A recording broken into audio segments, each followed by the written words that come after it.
Recebi uma mensagem no WhatsApp do meu filho pedindo dinheiro.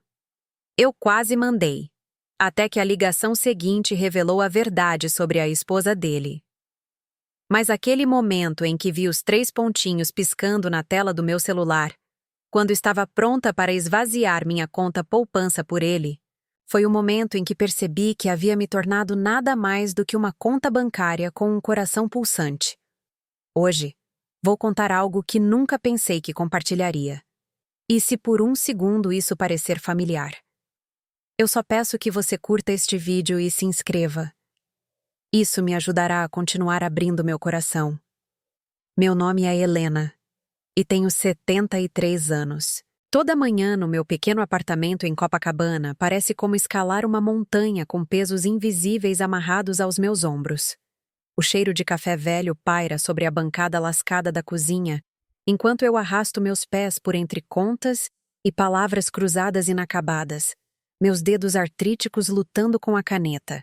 Meus dias se misturam entre longos períodos de silêncio e o zumbido do tráfego distante na Avenida Atlântica. Um lembrete constante de que a vida continua lá fora, mas raramente me inclui mais. Essa rotina se tornou exaustiva, cheia de uma dor que nenhum remédio pode curar. É a dor de ser esquecida pelas pessoas que você mais ama. A dor de perceber que seu telefone só toca quando alguém precisa de algo de você. Aquela terça-feira em particular começou como qualquer outra. Eu esperava talvez uma ligação da minha filha Sofia, embora essas tivessem se tornado raras. Talvez uma visita dos meus netos, embora isso parecesse mais um pensamento otimista. Talvez apenas um simples "Como você está, mãe?" de alguém, qualquer um. Em vez disso, exatamente às 10h30 da manhã, uma mensagem brilhou na tela do meu celular. O nome do contato dizia Lucas, meu filho. Mas algo parecia errado desde a primeira palavra. Mãe, estou com um problema sério. Preciso de dinheiro agora. Não posso explicar por mensagem. Por favor, transfira o que puder para minha conta. É urgente. Meu coração palpitou com aquele coquetel familiar de esperança e pavor. Esperança, porque talvez meu filho ainda precisasse de mim. Pavor, porque no fundo, eu sabia que isso não estava certo. As palavras pareciam frias, distantes. Nada a ver com o Lucas que costumava me ligar todo domingo só para ouvir minha voz. Fiquei olhando para aquela mensagem pelo que pareceram horas, mas provavelmente foram apenas minutos. Memórias passavam por trás das minhas pálpebras fechadas como um velho rolo de filme. Fotos de seus primeiros passos nesta mesma sala de estar. O cheiro de seu shampoo de bebê ainda persistindo em minha memória. Sua risada enchendo cada canto deste apartamento quando ele era jovem e ainda acreditava que sua mãe podia consertar qualquer coisa. Mas a realidade tem um jeito de te trazer de volta, como uma rajada de vento frio por uma janela quebrada. O último convite para o jantar em família, que já foi meu ritual sagrado de domingo, havia sido cancelado sem explicação há 3 meses. O silêncio que se seguiu gritou mais alto do que qualquer discussão jamais poderia. E agora essa mensagem, exigindo dinheiro, parecia sal esfregado em uma ferida já aberta. Eu era apenas um caixa eletrônico para minha própria carne e sangue? Eu havia me tornado nada mais do que uma fonte conveniente de fundos de emergência? Essas perguntas me assombravam enquanto eu segurava aquele telefone com as mãos trêmulas. Deixe-me contar sobre minha história com esta família, porque para entender o que aconteceu a seguir, você precisa saber quão profundos foram meus sacrifícios. Penso em todos os anos que me dediquei a esses relacionamentos como uma fonte que nunca parava de jorrar, mesmo quando estava completamente seca. Quando Lucas tinha apenas 7 anos, o pai dele nos deixou. Simplesmente saiu em uma manhã de terça-feira com uma mala e uma promessa de enviar dinheiro que nunca chegou. Eu tinha 32 anos, trabalhando em turnos duplos em uma lanchonete em Copacabana, enquanto tentava criar 2 filhos em um bairro onde os tiroteios eram mais comuns que canções de ninar.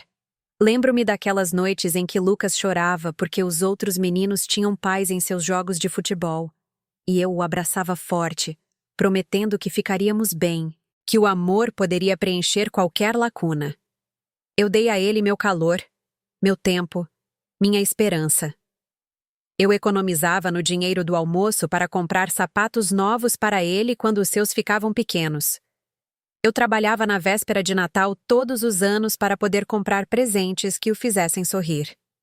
Mãe, só preciso de uma ajudinha, tornou-se sua frase mais frequente à medida que envelhecia. Fosse para a mensalidade da faculdade, o depósito do seu primeiro apartamento ou ajuda com as despesas do casamento, minha resposta era sempre sim. Minha conta poupança se tornou uma porta giratória de suas emergências. O silêncio frio que se seguia a cada resgate financeiro era ensurdecedor. Nenhuma ligação de agradecimento, nenhuma visita depois, nenhum reconhecimento de que eu tinha acabado de lhe dar mais um pedaço da minha segurança. Minha filha Sofia brigava comigo durante esses anos. Você sempre fica do lado dele. Você sempre dá tudo a ele enquanto o resto de nós não ganha nada. A casa se enchia de uma tensão tão espessa que você poderia cortá-la com uma faca. Mas eu não conseguia evitar. Lucas era meu bebê, meu menino que precisava de proteção. Mas eram realmente proteções? Ou eu estava permitindo algo muito mais sombrio? Minhas dúvidas particulares começaram a surgir nas horas silenciosas. 3 da manhã se tornou meu inimigo, quando o sono não vinha e as perguntas se multiplicavam como sombras na parede. Meu amor estava sendo usado. Eu estava dando tudo a alguém que me via como nada mais do que uma conta bancária conveniente? Os sinais estavam lá, olhando para trás. Felicitações de aniversário que chegavam 3 dias atrasadas, se chegassem. No ano passado, quando minha artrite piorou tanto que eu não conseguia me vestir direito, quando a dor nas minhas articulações parecia cacos de vidro se moendo, nenhum dos meus filhos ligou. Passei 4 dias no hospital, e a única pessoa que me visitou foi Dona Rosa, do apartamento ao lado, trazendo sopa caseira e preocupação genuína. A enfermeira do hospital, uma jovem chamada Patrícia com olhos gentis, me mostrou mais calor naqueles 4 dias do que minha própria família em meses. Senhora Almeida, disse ela, ajustando meu travesseiro com mãos gentis. Família nem sempre é sobre sangue. Às vezes é sobre quem aparece quando você mais precisa. Essas palavras ficaram comigo muito depois de eu voltar para meu apartamento vazio. Mas o verdadeiro choque ainda estava por vir. 3 semanas após aquela internação, enquanto eu ainda me movia com cuidado e tomava medicação para a inflamação, ouvi algo que mudou tudo. Eu estava voltando do mercadinho da esquina, meu carrinho de compras rangendo enquanto eu navegava pela calçada rachada, quando ouvi vozes da varanda de Dona Rodrigues. A esposa do meu filho, Juliana, estava lá visitando uma amiga, a conversa delas flutuando pelo ar quente da tarde. Eu não estava tentando bisbilhotar, mas o som se propaga nos bairros de Copacabana e algumas coisas exigem ser ouvidas. Você precisava ver o carro novo do Lucas, dizia Juliana, sua voz cheia de orgulho e algo mais, algo que fez meu estômago se contrair. Totalmente pago à vista, sem prestações, sem nada. Como vocês conseguiram isso? Perguntou a amiga. A risada de Juliana foi aguda, quase cruel. A mãe dele. Ela é sempre uma boa para alguns milhares quando precisamos. Eu só digo para o Lucas mandar uma mensagem para ela sobre alguma emergência e bum, dinheiro na conta em menos de 1 hora. É como ter nosso próprio caixa eletrônico. A caneca de cerâmica que eu segurava escorregou dos meus dedos e se espatifou na calçada, pedaços se espalhando como minha confiança, como minha fé na família pela qual eu havia sacrificado tudo. O barulho foi alto o suficiente para que as 2 mulheres olhassem na minha direção. Mas eu estava congelada, incapaz de me mover, incapaz de respirar direito. Os olhos de Juliana encontraram os meus por um momento, e em vez de vergonha ou culpa, vi desafio. Ela sabia que eu tinha ouvido e não se importava. Lágrimas escorreram silenciosamente pelo meu rosto enquanto eu juntava os cacos da minha caneca, cada fragmento um reflexo de quão quebrada eu me sentia por dentro. A luz fraca daquela tarde parecia combinar com a escuridão que crescia em meu coração. Pela primeira vez em meus 73 anos, senti-me verdadeiramente invisível. Não a mãe amorosa de Lucas, não a mãe solidária de Sofia, apenas um meio para um fim. Você já se sentiu invisível em sua própria vida? Você já se perguntou se as pessoas que você mais ama o veem como uma pessoa ou apenas como o que você pode fornecer a elas? Naquela noite, sozinha no meu apartamento, sentei-me à mesa da cozinha e fiz algo que nunca havia feito antes. Calculei quanto dinheiro havia dado aos meus filhos ao longo dos anos. O número era impressionante. O suficiente para comprar uma casa pequena, o suficiente para me aposentar confortavelmente, o suficiente para garantir que meus anos dourados não fossem gastos me preocupando com cada conta de supermercado.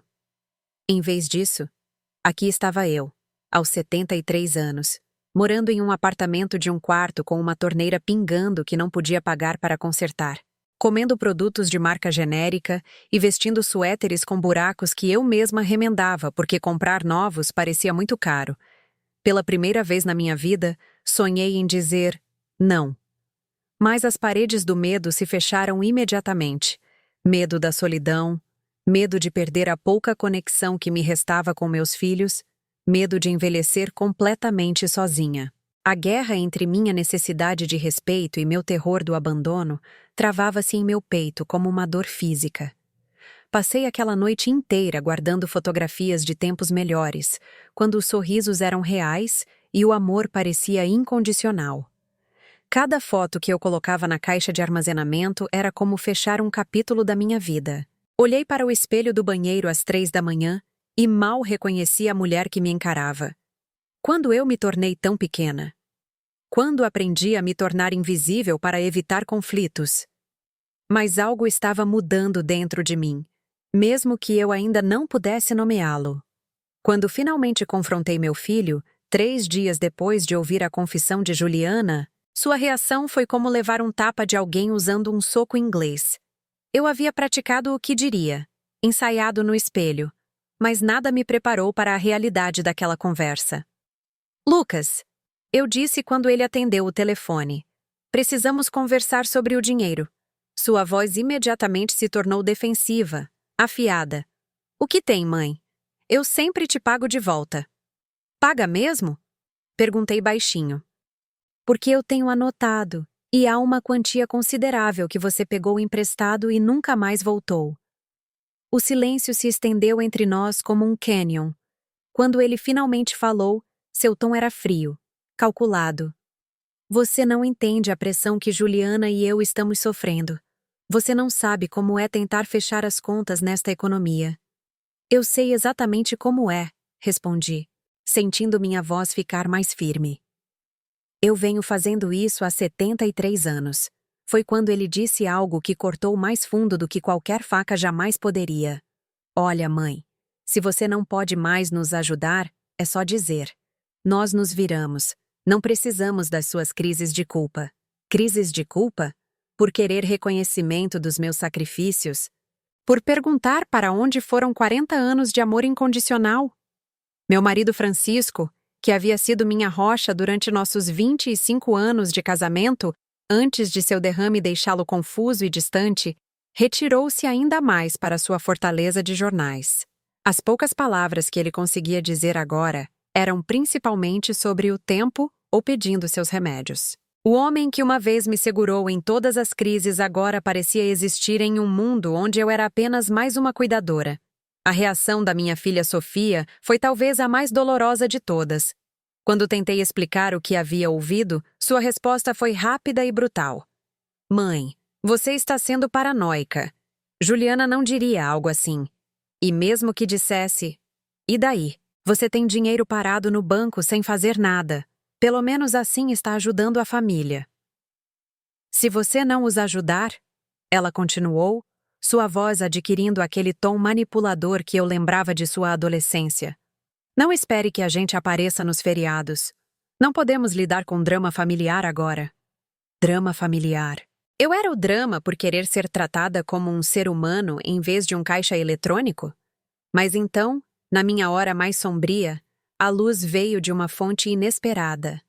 Dona Rosa, Minha vizinha quieta, com olhos que continham décadas de tempestades, bateu na minha porta uma noite com um prato de pastéis caseiros e uma história que mudaria tudo.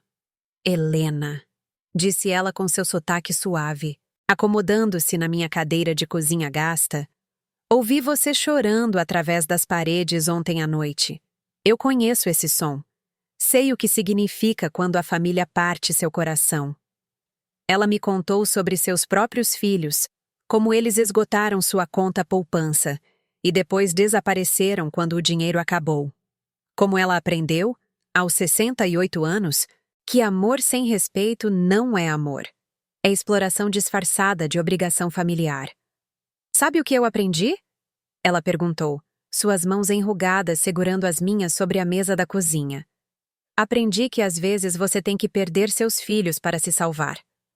Às vezes você tem que dizer não a alguém que ama, mesmo que isso os faça te odiar por um tempo. Suas palavras plantaram uma semente que se transformaria na força que eu precisava para o que veio a seguir. Em uma manhã fria de outubro, o ar de outono carregando a promessa de mudança através das janelas do meu apartamento, fiz algo que nunca havia feito em toda a minha vida. Quando meu celular vibrou com outra mensagem de emergência de Lucas, desta vez precisando de dinheiro para o que ele alegava ser uma conta médica, respondi com uma única palavra: não. Minhas mãos tremiam enquanto eu digitava aquelas 3 letras. Não.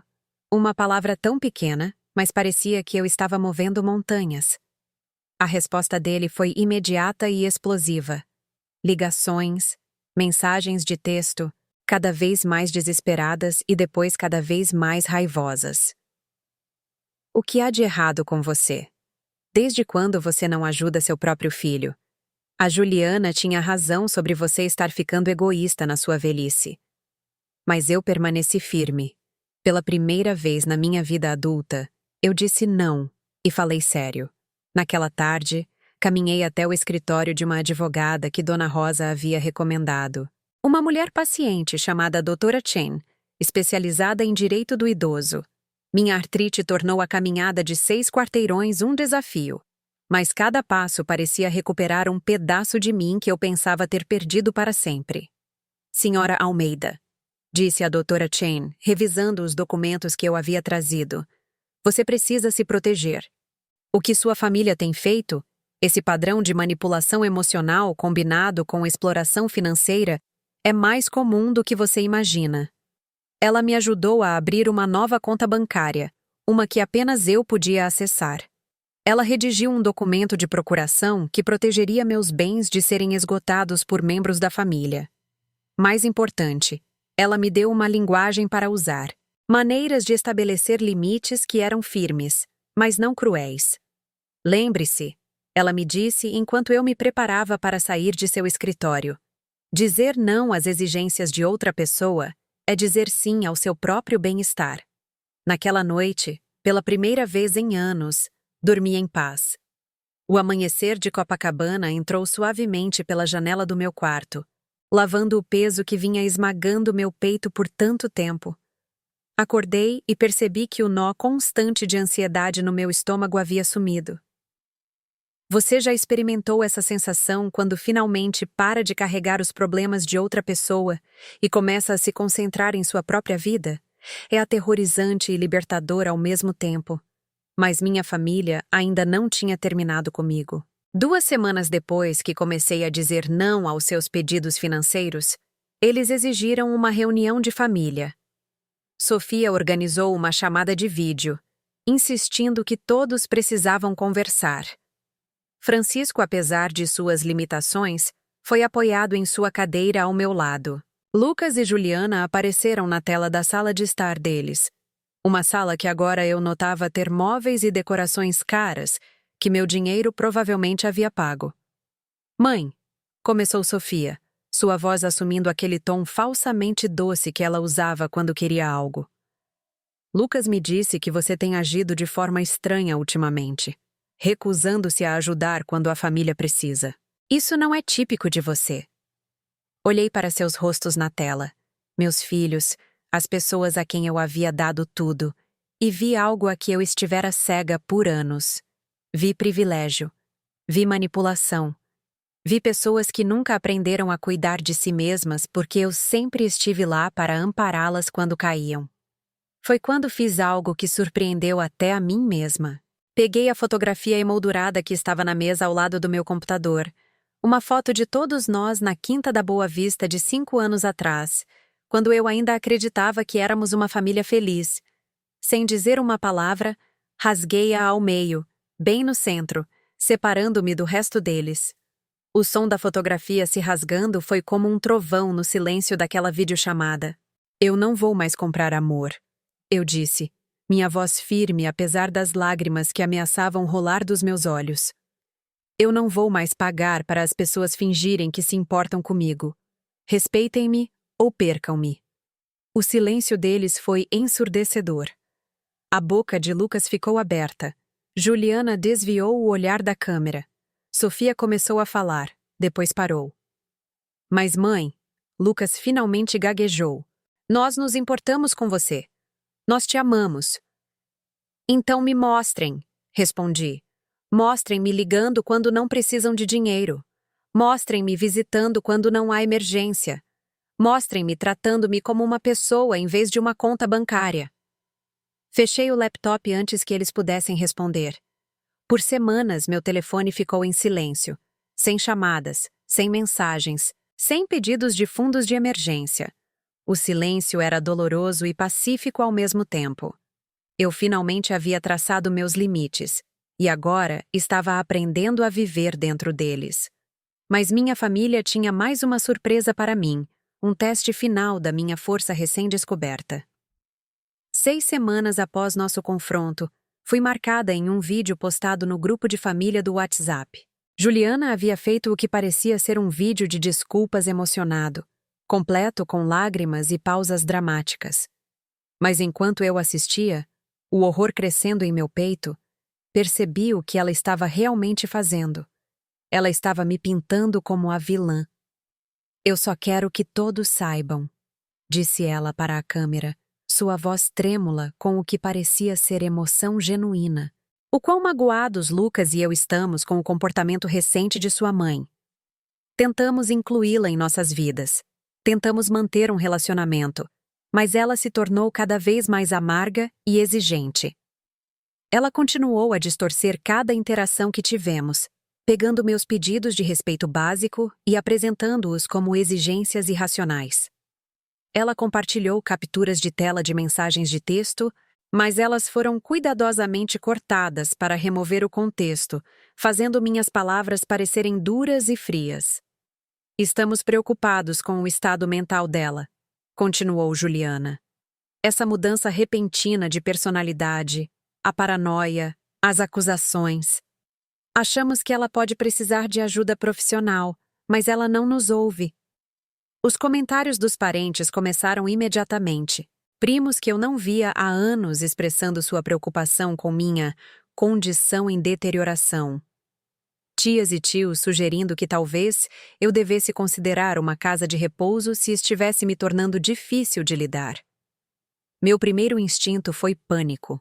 O segundo foi raiva.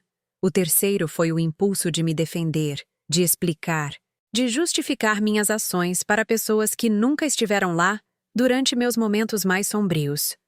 Mas então, algo notável aconteceu. Lembrei-me das palavras da doutora Chen. A opinião dos outros sobre você não é da sua conta.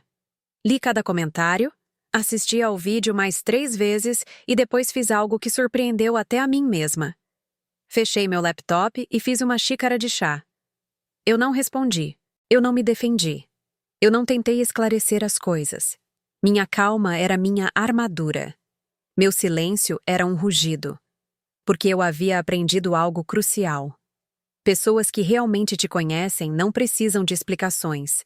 E pessoas que não te conhecem não acreditarão em suas explicações de qualquer maneira. Essa tentativa final de manipulação, na verdade, confirmou algo belo. Minha transformação era real. A antiga Helena teria passado noites em claro, elaborando a resposta perfeita. Teria ligado para todos individualmente para explicar seu lado da história. Teria se desdobrado em 1000 para fazer as pessoas entenderem. A nova Helena fez chá e assistiu ao pôr do sol da janela da sua cozinha. Você sabe como é a verdadeira força? É não precisar provar que está certo para pessoas que já decidiram que você está errado. 3 meses depois, em uma manhã de terça-feira que parecia mais leve do que qualquer terça-feira em anos, peguei um ônibus para Niterói. Eu tinha visto um panfleto sobre aulas de cerâmica no centro comunitário e, pela primeira vez em décadas, decidi fazer algo puramente pelo prazer de fazer. A sala de aula cheirava a argila e criatividade. Minhas mãos, artríticas e manchadas pela idade, provaram ser surpreendentemente hábeis em moldar a terra girando no torno. A instrutora, uma mulher da minha idade chamada Dora, me recebeu com um calor genuíno. Primeira vez? Ela perguntou, e quando eu assenti, ela sorriu. Ah, minha querida, você vai adorar. Há algo mágico em criar algo bonito com suas próprias mãos. Ela estava certa. Enquanto eu centralizava aquela primeira bola de argila, sentindo-a ceder e responder ao meu toque, algo dentro de mim lembrou como era criar em vez de simplesmente doar pedaços de mim mesma. Me inscrevi no curso completo de 8 semanas naquele mesmo dia. De volta ao meu apartamento, comecei a fazer mudanças que refletiam este novo capítulo da minha vida. Comprei cortinas amarelas vibrantes para substituir as beges desbotadas que estavam penduradas em minhas janelas por 15 anos. Dona Rosa me deu de presente 3 pequenas plantas. Uma figueira elástica, um lírio da paz e algo chamado maranta, que dobrava suas folhas à noite como se estivesse em meditação. Doei roupas que carregavam o peso de memórias tristes e comprei 2 suéteres novos em cores que me fizeram sorrir. Um lavanda suave e um verde floresta profundo. Nada caro, nada extravagante, mas escolhê-los para mim mesma pareceu um ato revolucionário. A jovem que morava no apartamento abaixo do meu, Maria, começou a me visitar diariamente. Não porque alguém pediu, não porque se sentia obrigada, mas porque ela genuinamente se importava. Seu sorriso quando me via no corredor valia mais do que toda a ajuda relutante que minha própria família já havia fornecido. Senhora Almeida, ela dizia, você parece diferente ultimamente, mais feliz. Qual é o seu segredo? Meu segredo era aprender a me valorizar exatamente tanto quanto eu sempre valorizei todo mundo. Você já notou como as pessoas que realmente se importam com você não precisam ser solicitadas a aparecer? Elas simplesmente aparecem, como flores depois da chuva, porque se importar é natural para elas. 8 meses depois daquele primeiro não, sento-me à janela da minha cozinha, observando o horizonte do Rio de Janeiro se pintar em tons de dourado e laranja, enquanto o sol se põe atrás dos prédios altos. Essa mesma vista existe todas as noites, mas agora eu tenho tempo para notá-la, para apreciá-la, para deixar sua beleza preencher espaços que antes eram ocupados pelos problemas de outras pessoas. Minha xícara de chá, uma nova que eu mesma fiz na aula de cerâmica, aquece minhas mãos enquanto reflito sobre esta jornada. O passado parece menos como correntes me prendendo e mais como asas que eu havia esquecido que possuía. Aqueles anos de sacrifício financeiro, manipulação emocional e amor unilateral, passei a vê-los não como tempo perdido, mas como o casulo de que precisei para me transformar na mulher que eu sempre deveria ter sido. Meu celular ainda está ao meu lado na mesa, mas não controla mais meu estado emocional. Às vezes ele toca e às vezes eu atendo. Às vezes não. E tudo bem também. Francisco faleceu pacificamente em seu sono há 2 meses. Apesar de sua confusão nos últimos anos, ele apertou minha mão uma última vez e sussurrou: "Obrigado por tudo." Seu memorial foi pequeno, mas cheio de pessoas que genuinamente o amavam. Lucas e Sofia vieram, é claro, e por algumas horas existimos no mesmo espaço sem conflito. O luto tem um jeito de colocar as coisas em perspectiva. Mas mesmo na perda, mantive meus limites. Quando Sofia sugeriu que eu me mudasse para a casa dela para podermos ficar de olho em você, agradeci e recusei. Quando Lucas se ofereceu para ajudar a administrar o dinheiro do seguro de Francisco, sorri e disse a ele que eu cuidaria disso. Porque eu cuido. Pela primeira vez na minha vida adulta, eu tenho minha própria vida completamente sob controle. Dona Rosa e eu nos tornamos amigas inseparáveis. Pegamos o metrô para o centro uma vez por semana para visitar museus, experimentar novos restaurantes ou simplesmente caminhar pelo aterro do Flamengo, apontando para cães que nos fazem sorrir. No mês passado, fizemos uma viagem de fim de semana para a Serra Gaúcha, algo que nenhuma de nós jamais havia feito puramente por prazer. Helena, disse ela enquanto estávamos sentadas na varanda da nossa pousada, observando o sol se pôr sobre a água. Olha o que aconteceu quando você parou de tentar consertar a vida de todo mundo. Ela estava certa. Quando parei de despejar toda a minha energia nas emergências de outras pessoas, descobri que tinha o suficiente para construir algo bonito para mim. Minha cerâmica melhorou drasticamente. Fiz tigelas, vasos e até um conjunto de pequenas esculturas que Dora diz serem boas o suficiente para exibir em uma galeria local. O ato de criação, de fazer algo bonito que existe simplesmente porque eu queria que existisse, tornou-se uma forma de meditação, uma maneira de honrar o espírito criativo que eu havia enterrado sob décadas de serviço aos outros. Sabe o que aprendi sobre o amor nesses últimos meses?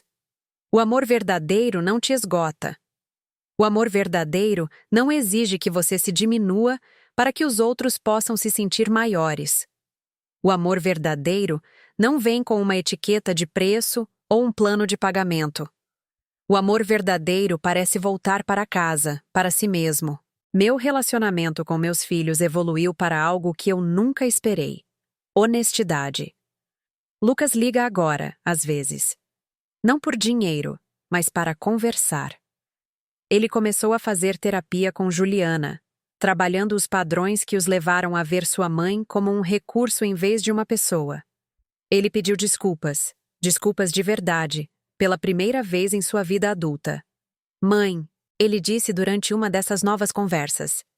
Acho que nunca te vi realmente como uma pessoa completa. Você era apenas... mãe.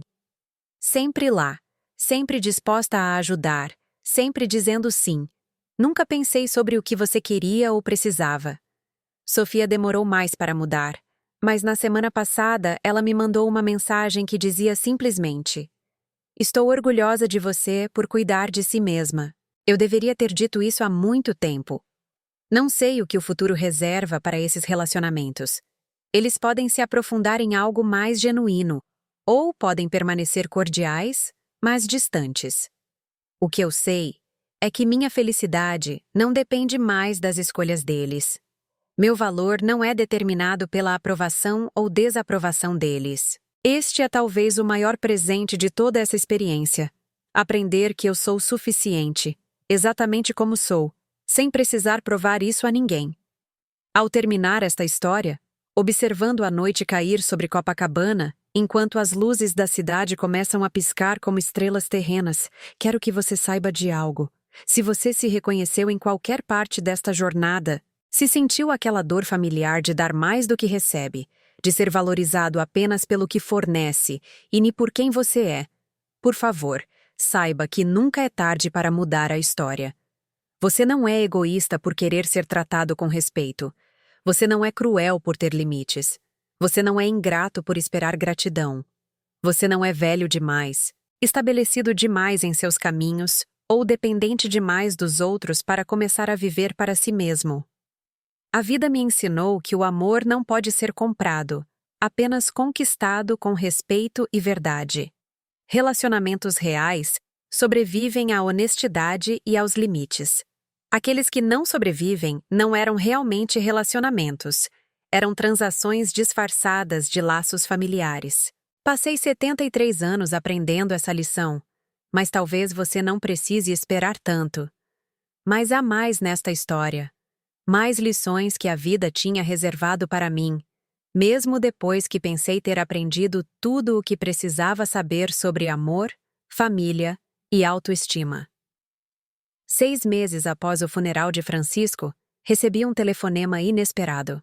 Era de alguém de quem não ouvia falar há mais de 2 décadas.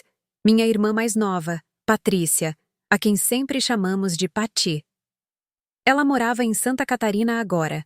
Havia se mudado para lá com o marido depois que os filhos cresceram, buscando a vida tranquila que vem com araucárias e ar de montanha. Helena, disse ela, sua voz carregando o peso dos anos e do arrependimento. Fiquei sabendo do Francisco. Eu deveria ter ligado antes. Eu deveria ter ligado anos atrás. Conversamos por 3 horas naquela noite. Pati me contou como assistiu à distância enquanto eu dava tudo aos meus filhos, como queria dizer algo, mas sentia que não era seu lugar. Ela falou sobre seu próprio casamento, que havia terminado 5 anos antes, quando o marido a deixou por alguém 20 anos mais jovem.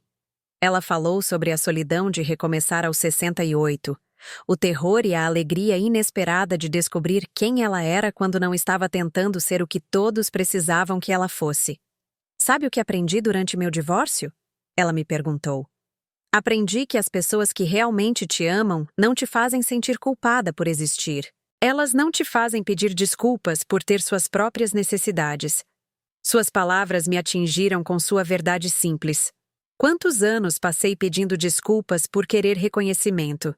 Quantas vezes minimizei minhas próprias necessidades para dar espaço às exigências de todos os outros? Aquela conversa com Pati abriu uma porta que eu nem sabia que existia.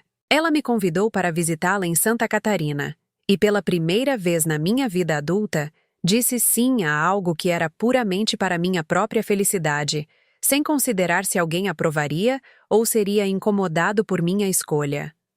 O voo para Florianópolis foi minha primeira vez em um avião em mais de 30 anos. Quando o avião decolou do aeroporto do Galeão, pressionei o rosto na pequena janela e observei o Rio de Janeiro encolher abaixo de mim até parecer uma cidade de brinquedo, completa e contida. Algo sobre essa perspectiva, ver o lugar onde vivi toda a minha vida de repente pequeno e administrável, mudou algo fundamental dentro de mim. Santa Catarina foi uma revelação. Pati morava em uma pequena cidade chamada Urubici, cercada por montanhas que me fizeram sentir ao mesmo tempo minúscula e infinita. Sua casa era modesta, mas cheia de luz, com janelas em todas as direções para que o sol se movesse pelos cômodos como um parceiro de dança gentil ao longo do dia. Eu nunca soube que se podia viver em um lugar tão quieto, disse a ela enquanto estávamos sentadas em sua varanda dos fundos, observando gralhas azuis no campo atrás de sua casa. Quieto é diferente de solitário, ela respondeu, servindo-nos mais uma xícara do café forte que parecia ser um requisito para a vida na serra. Passei anos demais confundindo os dois. Durante aquela visita de 2 semanas, descobri partes de mim que estavam enterradas sob décadas de ser necessária para os outros. Pati me levou para fazer trilhas, caminhos suaves adequados para mulheres idosas com articulações artríticas, mas ainda desafiadores o suficiente para me fazer sentir realizada quando alcançávamos cada pequeno cume. O esforço físico, o ar puro da montanha enchendo meus pulmões, a sensação de me mover pelo mundo por minha própria força, tudo parecia lembrar uma língua que eu havia esquecido que podia falar. Visitamos galerias de arte em Florianópolis, pequenos espaços cheios de trabalhos de artistas locais que pareciam capturar o céu enorme e a maneira como a luz se movia de forma diferente na serra. Me peguei demorando em frente a uma pintura de uma mulher mais velha sentada sozinha perto de uma janela, seu rosto voltado para a luz, sua expressão pacífica e completa. É assim que você está agora, disse Pati, parando ao meu lado. Como se você fosse suficiente por si mesma. Eu comprei aquela pintura. Foi caro, mais do que eu teria gasto comigo mesma no passado. Mas comprei porque me lembrava de quem eu estava me tornando.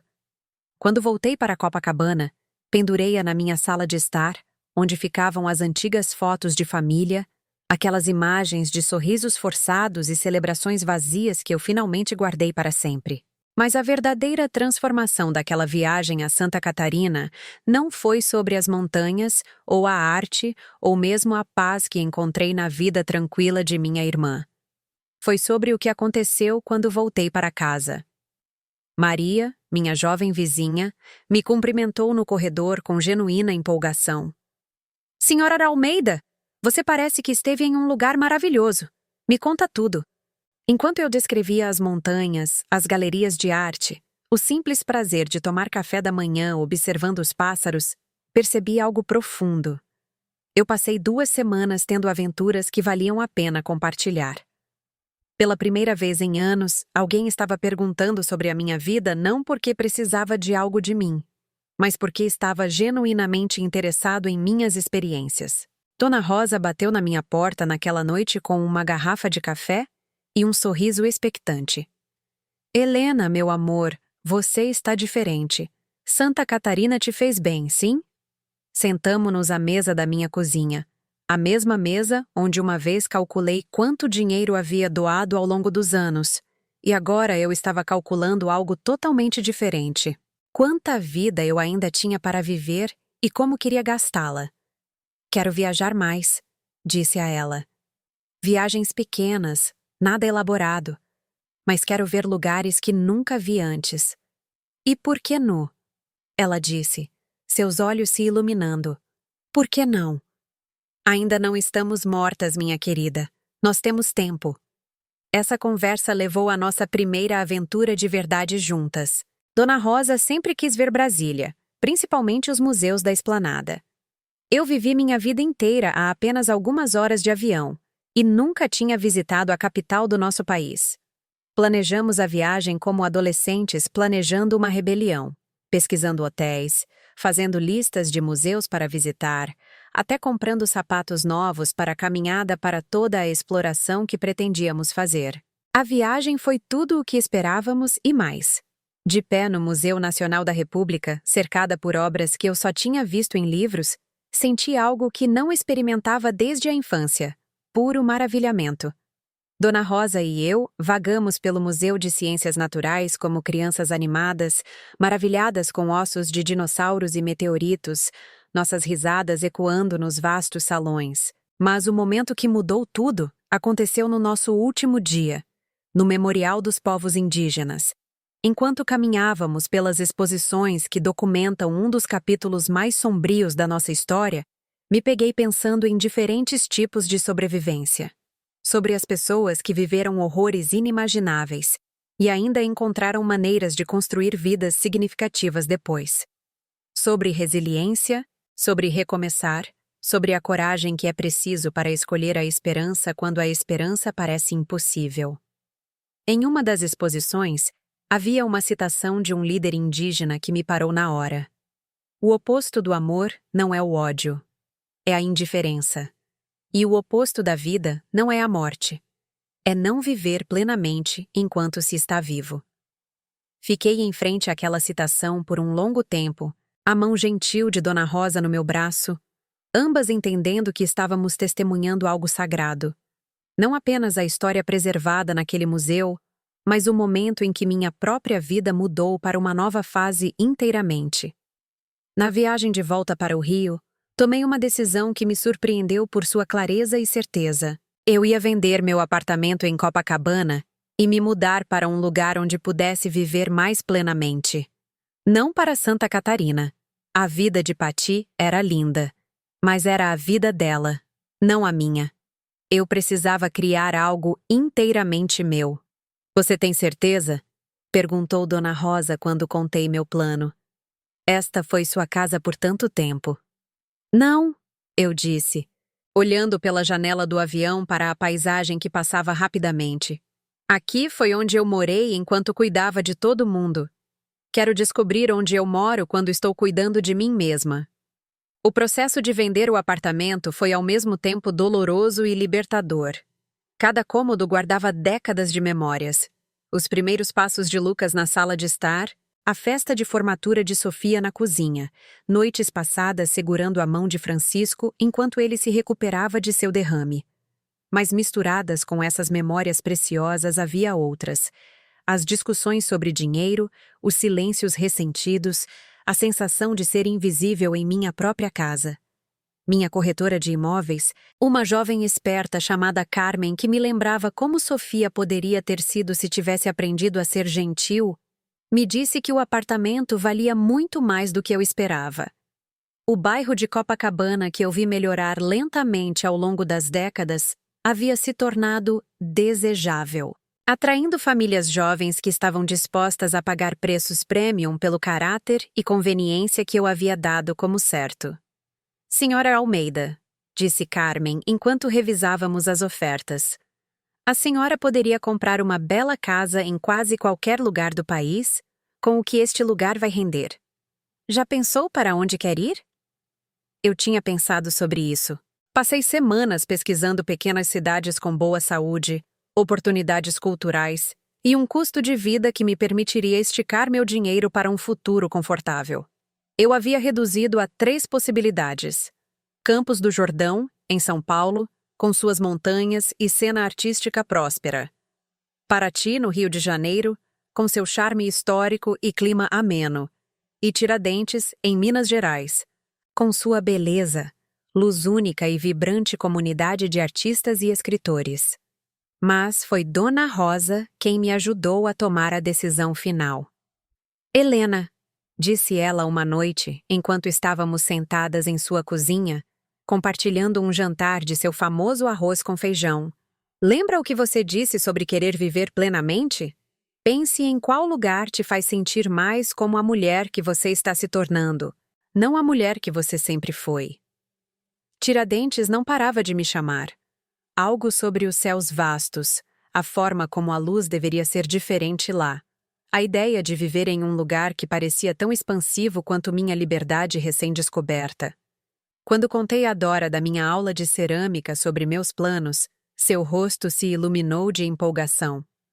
Ah, minha querida, Tiradentes é mágica para os artistas. O trabalho com argila que você poderia fazer lá, a inspiração que encontraria, seria como dar à luz uma nova versão de si mesma. A decisão parecia certa em meus ossos, no mesmo lugar profundo onde eu finalmente aprendi a confiar em meus instintos sobre pessoas e relacionamentos. Mas antes que eu pudesse recomeçar em um lugar novo, eu tinha que ter uma conversa final com meus filhos. Não para pedir permissão. Esses dias acabaram. Mas para lhes dizer a minha verdade, com V maiúsculo. Toda a verdade sobre o que o tratamento deles tinha feito comigo, o que eu aprendi sobre mim mesma no processo de recuperação e o que eu esperava deles no futuro se quisessem manter um relacionamento comigo, combinei de encontrar Sofia e Lucas em um local neutro, um pequeno café no centro que servia um café excelente e tinha barulho ambiente suficiente para tornar a conversa privada possível sem parecer íntima. Eu não queria me encontrar no meu apartamento, onde eles poderiam sentir que tinham a vantagem devido à familiaridade, e não queria ir para a casa de nenhum deles, onde eu poderia ser tentada a voltar aos velhos padrões de acomodar o conforto deles em detrimento da minha própria clareza. Eles chegaram separadamente. Sofia 15 minutos adiantada, parecendo nervosa e na defensiva. Lucas exatamente na hora com Juliana, ambos usando expressões que sugeriam que esperavam uma emboscada. Eu cheguei 30 minutos antes de todos, querendo escolher meu lugar, pedir meu café e me acalmar antes do confronto começar. Mãe! Sofia começou antes mesmo de se sentar completamente. Se isso é sobre dinheiro de novo. Pare! Eu disse baixinho, mas com firmeza suficiente para que ela realmente parasse de falar. Pela primeira vez neste relacionamento, eu vou falar primeiro, e vocês vão ouvir. Vocês podem ter sua vez quando eu terminar. O olhar de surpresa em seus rostos me disse tudo o que eu precisava saber sobre como eu os havia treinado a me tratar ao longo dos anos. Eles nunca me ouviram reivindicar espaço de fala antes, nunca me viram priorizar minha necessidade de ser ouvida sobre a necessidade deles de estarem confortáveis. Eu contei tudo a eles. Sobre os anos de sacrifício financeiro que me deixaram em dificuldades na velhice, enquanto eles viviam confortavelmente. Sobre o padrão de manipulação emocional que me fez sentir culpada por querer reconhecimento e respeito básicos. Sobre ouvir a avaliação cruel de Juliana sobre mim como seu caixa eletrônico pessoal. Sobre a internação no hospital onde nenhum deles me visitou. E como Dona Rosa, uma mulher que não me devia nada, Me mostrou mais cuidado genuíno do que minha própria carne e sangue. Mas também lhes falei sobre meu despertar, sobre aprender a dizer não, sobre descobrir a cerâmica e a amizade e as viagens, e todas as maneiras como a vida pode ser rica e significativa quando você para de se esvaziar por pessoas que só valorizam o que você pode fornecer. Sobre me mudar para Tiradentes, sobre escolher a aventura em vez da segurança, sobre finalmente aprender a me amar tanto quanto eu sempre os amei. Não estou dizendo isso para machucá-los, disse eu enquanto seus rostos passavam por expressões de choque, culpa e algo que poderia ser vergonha. Estou dizendo isso porque quero que vocês entendam quem estou me tornando e como nosso relacionamento será no futuro, se quisermos ter um. Lucas foi o primeiro a falar, sua voz mais baixa do que eu a ouvia desde que era criança. Mãe, eu não fazia ideia. Quer dizer, eu sabia que você estava sempre lá para nós, mas nunca pensei no que isso estava custando a você. Esse é o problema, respondi. Você nunca pensou sobre isso. Nenhum de vocês pensou. Vocês apenas pegaram e pegaram até que não sobrasse nada de mim, exceto o que eu podia dar a vocês. Juliana, para seu crédito, olhou diretamente para mim quando falou. Senhora Almeida, o que eu disse aquele dia sobre você ser como um caixa eletrônico foi cruel e errado. Eu estava me exibindo, tentando parecer esperta, e não pensei em como soaria, ou o que realmente significava sobre como estávamos tratando você. Foi o primeiro pedido de desculpas genuíno que recebi dela, e, embora não tenha apagado a dor, pareceu um começo. Sofia estava chorando, o que me surpreendeu. Minha filha sempre se orgulhou de ser durona, sem emoção, prática ao extremo. Mãe, eu não quero te perder. Não consigo imaginar minha vida sem você. Então não me perca, eu disse simplesmente. Mas entenda que a eu que você terá em sua vida de agora em diante é diferente da eu que você conheceu. Eu tenho limites agora. Tenho minha própria vida, meus próprios planos, meus próprios sonhos. Serei sua mãe até o dia em que morrer, mas não serei sua conta bancária, sua terapeuta ou sua rede de segurança emocional. Vocês são todos adultos. É hora de aprenderem a agir como tal. A conversa durou 3 horas. Houve lágrimas, discussões, momentos de compreensão e longos trechos de silêncio desconfortável, enquanto todos nós nos ajustávamos a essa nova dinâmica, em que minhas necessidades e sentimentos recebiam o mesmo peso que os deles. No final, chegamos a algo que parecia uma paz hesitante. Não a reconciliação calorosa e fofa que se vê nos filmes, mas uma compreensão realista do que nossos relacionamentos poderiam se tornar se todos nos comprometêssemos a tratar uns aos outros com respeito e honestidade genuínos. Lucas prometeu começar a pagar o dinheiro que havia emprestado ao longo dos anos, não de uma vez, mas em parcelas mensais que não sobrecarregariam seu orçamento, mas que reconheceriam a dívida. Mais importante, ele se comprometeu a fazer ligações regulares sem agenda oculta, conversas em que perguntava sobre minha vida, minha cerâmica, minhas viagens, meus sentimentos. Sofia concordou em parar de fazer suposições sobre minhas obrigações financeiras para com a família e a começar a me incluir nas decisões sobre feriados e reuniões, em vez de apenas esperar que eu aparecesse quando conveniente e ficasse longe quando não.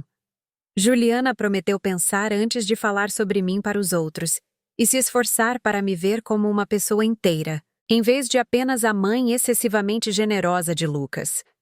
E eu prometi ser honesta sobre minhas necessidades e limites, em vez de esperar que eles lessem minha mente e dar-lhes chances genuínas de provar que podiam mudar, em vez de descartá-los com base no comportamento passado. Não era perfeito, mas era real. E o real parecia uma base sólida para construir, mesmo que a construção levasse tempo e paciência de todos nós. 3 meses depois, eu estava na sala de estar da minha nova casa de estilo colonial em Tiradentes, olhando pelas grandes janelas para a Serra de São José à distância, seus picos roxos na luz do final da tarde. Dona Rosa tinha vindo para minha semana de inauguração, e estávamos desempacotando as últimas caixas dos meus pertences, decidindo onde tudo deveria ir neste novo espaço que era inteiramente meu. Helena, disse ela, segurando a pintura que eu havia comprado em Santa Catarina, aquela da mulher mais velha sentada pacificamente perto de uma janela. Onde você quer colocar isto? Olhei ao redor da sala, para os móveis de madeira de demolição que escolhi, porque amava suas linhas e cores quentes, para o torno de oleiro que me dei de presente de boas-vindas, para as prateleiras embutidas esperando para guardar livros que eu planejava ler e peças de cerâmica que planejava criar.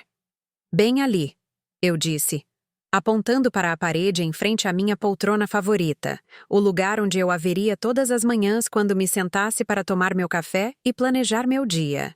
Quero que fique onde eu possa ver sempre que precisar me lembrar de quem eu sou agora. Dona Rosa pendurou o quadro com cuidado, dando um passo para trás para se certificar de que estava nivelado e bem posicionado. Enquanto ela fazia isso, a luz do final da tarde que entrava pelas minhas janelas parecia iluminar o rosto da mulher pintada, tornando sua expressão ainda mais serena e autossuficiente. Perfeito, disse Dona Rosa, mas ela me estava falando apenas da posição do quadro. Naquela noite, enquanto estávamos sentadas no meu novo pátio dos fundos observando o pôr do sol pintar as montanhas em tons de dourado e rosa, meu telefone tocou. O identificador de chamadas mostrava o nome de Lucas, e por um momento, senti aquele velho e familiar tremor de ansiedade. Mas então me lembrei de onde eu estava, de quem eu me tornei e de como nosso novo relacionamento deveria ser. Oi, meu querido, eu disse, atendendo o telefone com um calor genuíno em vez de uma desconfiança defensiva. Oi, mãe, não estou ligando porque preciso de algo, ele disse rapidamente. E eu podia ouvi-lo experimentando esses novos padrões de interação. Eu só queria ver como você está se adaptando. A Sofia disse que você mandou fotos da sua casa, e parece incrível. Conversamos por 20 minutos sobre meu novo bairro, o ateliê de cerâmica que encontrei, as trilhas que Dona Rosa e eu planejávamos explorar. Ele me contou sobre um livro que estava lendo, uma nova receita que Juliana havia descoberto. Algo engraçado que aconteceu em seu trabalho.